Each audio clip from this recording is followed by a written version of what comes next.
अगर आप एक डॉक्टर हैं और आपको पर्सनल लोन की रिक्वायरमेंट है तो दोस्तों आपको अभी के समय में 9% पे पर्सनल लोन मिल जाएगा। लेकिन कैसे मिलेगा, क्या क्या डॉक्यूमेंट्स देना होगा, अगर आपको इसकी इंफॉर्मेशन नहीं है तो आपके लिए वीडियो बहुत खास है। आप इस वीडियो को देखने के बाद चाहे कितने भी एजेंट आपको बोले कि सर हम आपको ये दिला देंगे वो दिला देंगे, लेकिन 9% पे आपको लोन नहीं दिलवा पाएंगे। तो अगर आपको 9% पे लोन लेना है तो आप इस वीडियो को जरूर देखिए। कुछ खास बातें, टिप्स मैं आपको वीडियो का अंत में बताऊंगा, तो आप किसी भी बैंक में जाकर 9% पे लोन ले सकते हैं। आपको ये भी बताऊंगा कि मल्टी फंडिंग के द्वारा कैसे अपनी सैलरी से 10 गुना लोन ले सकते हैं। तो डॉक्टरों के लिए खास ये वीडियो जरूर देखिएगा। तो चलिए स्टार्ट करते हैं।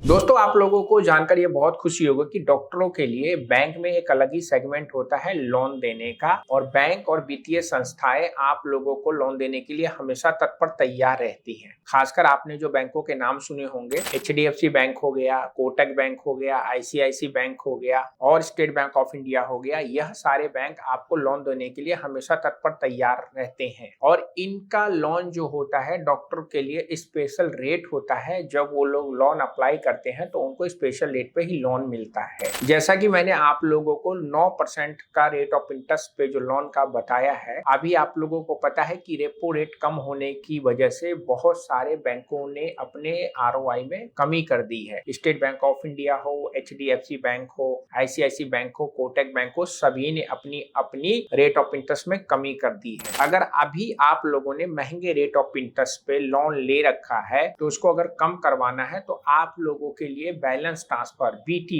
आपने सुना होगा। अगर नहीं सुना है तो ये आई बटन पे बैलेंस ट्रांसफर की वीडियो है, जाकर देखकर समझ सकते हैं कि बैलेंस ट्रांसफर के माध्यम से आप कैसे अपने पुराने लोन के रेट ऑफ इंटरेस्ट को कम कर सकते हैं। बैलेंस ट्रांसफर के माध्यम से बैलेंस ट्रांसफर जो होता है वह ऐसे काम करता है कि आपने पहले A बैंक से लोन ले रखा है, मान लीजिए 11% पे, रेपो रेट डाउन होने की वजह से उन्होंने अपने रेट ऑफ इंटरेस्ट को कम कर दिया है, लेकिन आपके EMI में कमी नहीं आई है, यानी कि आपका जो EMI है पुराने रेट ऑफ इंटरेस्ट पे चल रहा है। आप बैंक को जाके कहते हैं कि मेरा रेट ऑफ इंटरेस्ट कम कर दो, और बैंक इस काम को करने में आनाकानी करता है। तो आप B बैंक में जाइए अपने पुराने लोन के ट्रैक को लेकर और आप उनको बोलिए कि मेरा लोन बैलेंस ट्रांसफर कर दीजिए। बैलेंस ट्रांसफर में दोस्तों आपके पुराने लोन का जो भी अमाउंट है वो A बैंक को B बैंक दे देगा, और EMI आप जो आपकी स्टार्ट होगी नए ROI पे होगी, और EMI आपका कम हो जाएगा और B बैंक को देना होगा। तो इस प्रकार आप बैलेंस ट्रांसफर के माध्यम से रेपो रेट डाउन होने का फायदा उठा के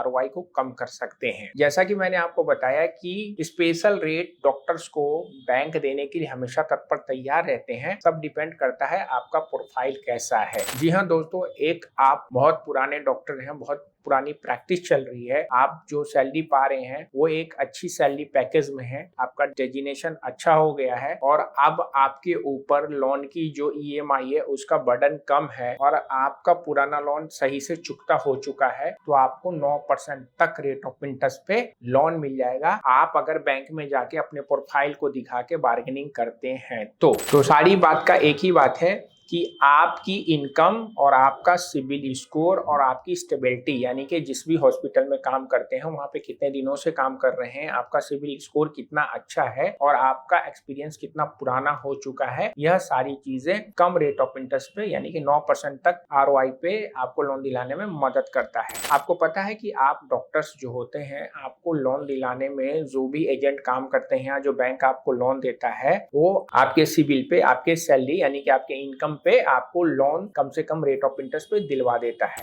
बैंक जो आपके डॉक्यूमेंट्स की रिक्वायरमेंट करता है, आप लोगों को पता होगा कि आप लोगों की KYC लगती है 3 महीने का। अगर आप लोग सैलरीड डॉक्टर हैं तो अकाउंट स्टेटमेंट लगता है, और आपका मेडिकल डिग्री का प्रमाण पत्र लगता है, या फिर आपका SMC का सर्टिफिकेट लगता है, यानी कि स्टेट मेडिकल काउंसिल रजिस्ट्रेशन का सर्टिफिकेट लगता है, और इसके बिहाफ पे बैंक आपको लोन देने के लिए तैयार रहता है। आप लोगों को ये भी पता होगा कि आपको अपने KYC को अपडेट करना होता है, और CKYC भी आपको अब बनाना जरूरी हो गया है। CKYC की वेबसाइट पे जाके आप अपने CKYC को अगर अभी तक अपडेट नहीं किया तो जाके कर सकते हैं, और KYC में आपका पैन आधार लिंक होना चाहिए, और आपके आधार से आपका मोबाइल नंबर लिंक होना मैंडेट हो गया है। जितना अच्छा आपका बैंक स्टेटमेंट होगा, जितनी अच्छी आपकी सैलरी होगी, जितना पुराने आप डॉक्टर्स होंगे, उतना कम से कम रेट ऑफ इंटरेस्ट पे बैंक आपको लोन देने के लिए तैयार रहेगा, क्योंकि बैंक अच्छे लोगों को लोन देने में हमेशा सहूलियत महसूस करता है और डॉक्टर प्रोफाइल उनके लिए बहुत सहूलियत भरा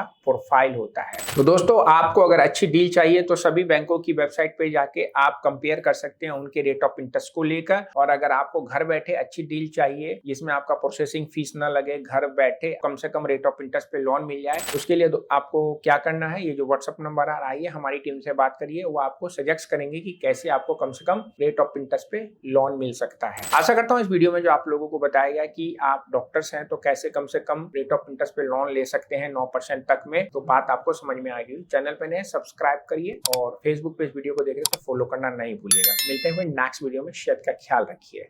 सी यू।